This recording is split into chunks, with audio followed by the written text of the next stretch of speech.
नमस्कार दोस्तों, स्वागत है आपका हमारे इस YouTube चैनल में। दोस्तों, जैसे आप देख रहे हैं ये हमारा खरबूज।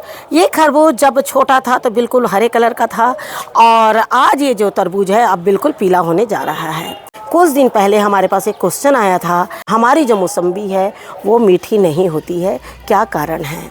तो आज हम मौसम्बी का पौधे में तो नहीं, लेकिन एक ऐसे पौधे में आपको बताएंगे कि आप अपने मौसम्बी में भी इस तरह से करिए, जिससे कि आपके भी फल जो है वो मीठे होंगे। कारण हमारी मौसम्बी जो है वो काफ़ी मीठी हुई थी। जैसे अभी हमने आपको खरबूज दिखाया, इस अमरूद के बारे में तो हम बहुत दिनों से आपको दिखा रहे हैं।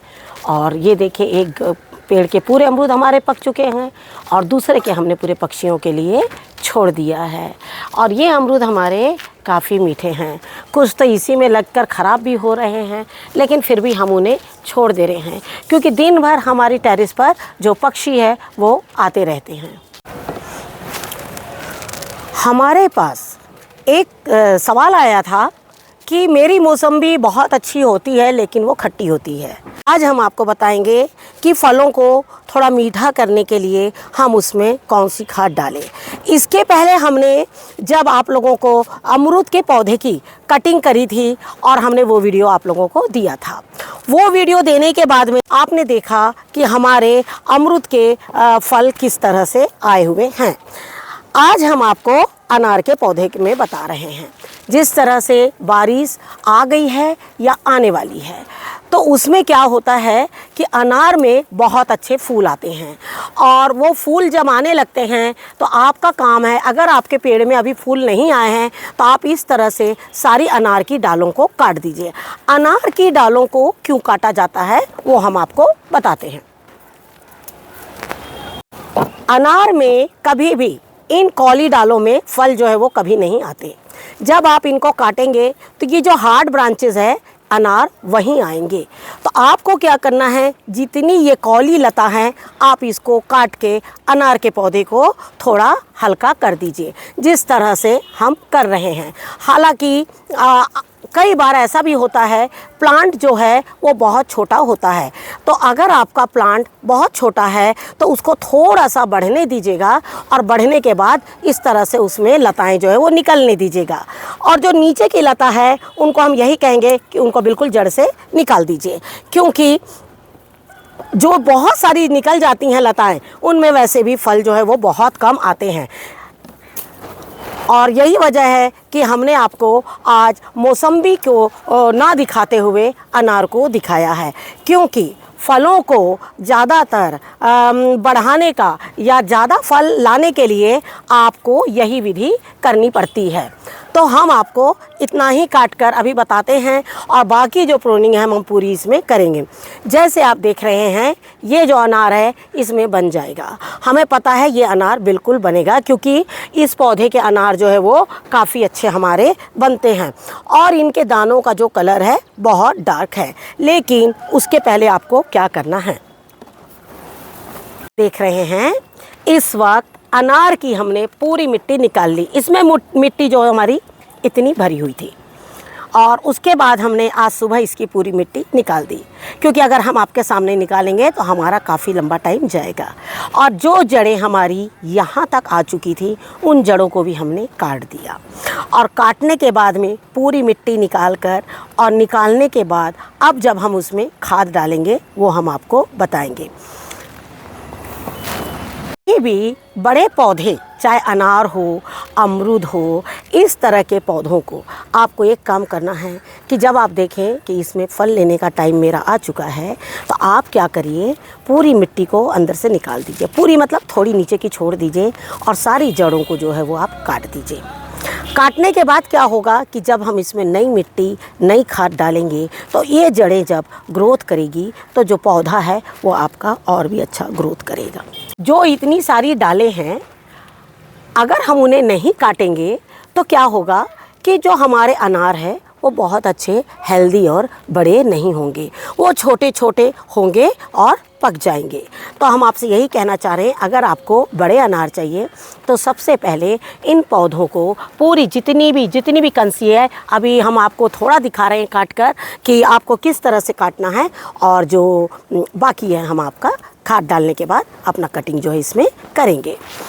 अब आपको हमने बताया कि मिट्टी जो है इसकी आप बाहर निकाल लीजिए। जैसे आप देख रहे हैं इन दिनों बारिश का दिन है, बारिश कभी भी आ सकती है। तो हमने क्या किया, इस बार गोबर का पल्प ना डालकर गोबर की बिल्कुल सड़ी हुई खाद है जिसको मैंने मिट्टी में 15 दिन पहले तैयार करके रखा था। वो गोबर का पल्प ही था जिसको मैंने मिट्टी के रूप में तैयार करके रखा है, उसको मैं डालती हूँ और आप देखिए कि मैं किस तरह से उसे तैयार करती हूँ। जैसे आपने देखा कि पहले हमने पूरी मिट्टी निकाली और मिट्टी निकालने के बाद इसकी सारी टहनियों को हम काट लेंगे। टहनियाँ जो बिल्कुल नाजुक वाली है, जो इस तरह की टहनियाँ हैं, इसको जहाँ जहाँ आपका हार्ड स्टेम लगता है, जैसे आपका ये वाला हार्ड स्टेम है, आप यहाँ पर इसे निकाल लीजिए। इस तरह से आपने देखा कि हमने सारी टहनियों को भी निकाला है। और उसके बाद हमने नीचे गोबर और मिट्टी, नीम की खली, इस तरह से तीनों चीज़ों को मिला के डालिए। नीम की खली आप ज़रूर डालिएगा। उसके बाद हमने मिट्टी डाल दिया। अब क्या है ना, फलों को मीठा करने की बात आती है कि फलों को मीठा कैसे किया जाए। मैंने जो खाद डाली थी मौसम्बी में, और मौसम्बी मेरी काफ़ी मीठी हुई थी, और उसी को देखते हुए मैं इसमें भी डाल रही हूँ, क्योंकि लास्ट ईयर मैंने इसमें सेम यही खाद डाला था और जो अनार के दाने हैं वो बहुत अच्छे हुए थे। जैसे आप ये देख रहे हैं, ये है हमारी गोईठे की राख। गोईठा है, लकड़ी है इसमें, इसकी राख, ये राख कम से कम मेरी 20 से 25 दिन पुरानी राख है। और यही वजह है कि हम आपको, जब आपने हम जैसे फ्रूट्स के बारे में पूछा मीठे के लिए, और हम आपको नहीं दे पाए क्योंकि हमारी राख जो है वो पुरानी नहीं हुई थी, और हम ज़्यादातर कोशिश करते हैं कि राख जो है हमारी पुरानी हो। अब हम क्या करेंगे, इसमें जो राख आप देख रहे हैं इतना डालने की ज़रूरत नहीं है, आप एक पौधे में इतना राख डाल सकते हैं। हमने गोबर ऑलरेडी डाल दिया है, राख मैं बिल्कुल ऊपर डाल रही हूँ। ऊपर डालने की वजह यही है कि बारिश अगर आएगी, अगर इसमें बारिश जाएगी तो थोड़ा थोड़ा धीरे धीरे करके ये राख रिसेगी। अगर मैं नीचे राख डाल देती गोबर के साथ और अगर बारिश आती तो मेरे कंटेनर से जो ड्रेनेज है उसमें से ये राख जो है वो पूरी निकल जाती। तो इसीलिए मैंने ऊपर में राख डाला। लेकिन अगर आप ठंड के दिन में इस तरह से करेंगे तो राख को कभी भी गोबर में मिला के डाल दीजिएगा, क्योंकि देखिए गोबर तो बहुत आसानी से हमें मिल जाता है, लेकिन राख बनाना हमारे लिए थोड़ा सा डिफ़िकल्ट होता है। तो हमने इतनी राख डाल दी। अब राख जो है वो क्या काम करता है वो हम बहुत ज़्यादा आपको नहीं बताएंगे, लेकिन आप उसके बारे में अच्छी तरह से सर्च कर सकते हैं और उसके तरफ जान सकते हैं, क्योंकि मैं कई सालों से इसी तरह से अपने फ्रूट्स को लगा रही हूँ। तो मैं इसमें अभी ज़्यादा पानी भी नहीं डालूँगी, बस इतना डालूँगी कि हल्का हल्का इसमें रिस जाए, बस इतना ही डालूँगी, क्योंकि बारिश का सीज़न है। और अगर बारिश आ गई तो मेरी मिट्टी जो है वो ज़्यादा दलदल हो जाएगी और जो मेरा जितना भी मैंने खाद डाला है वो बह जाएगा। इतना ही पानी डालूंगी कि इसमें धीरे धीरे सोख ले। तो जिस तरह से आपने देखा कि हमने अनार के पौधे को किस तरह से मिट्टी तैयार करी है, और जब इसमें फूल आएंगे उसके बाद हम बताएंगे कि आपको अगला प्रोसेस क्या करना है। हम खुद भी अपने अनार के पौधे में फूलों का इंतज़ार करेंगे। जब हमारे अनार के पौधे में फूल आएंगे तब हम अगला प्रोसेस करेंगे और आपके साथ वो वीडियो ज़रूर शेयर करेंगे।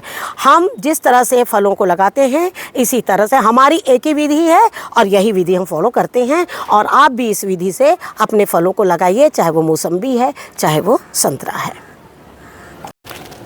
आशा करती हूँ आपको आज का हमारा वीडियो ज़रूर पसंद आया होगा, और हमारा ये वीडियो पसंद आए तो उसे लाइक और शेयर ज़रूर कीजिए और बेल आइकन को दबाइए, जिससे कि आप तक हमारे नए नोटिफिकेशन मिलते रहें।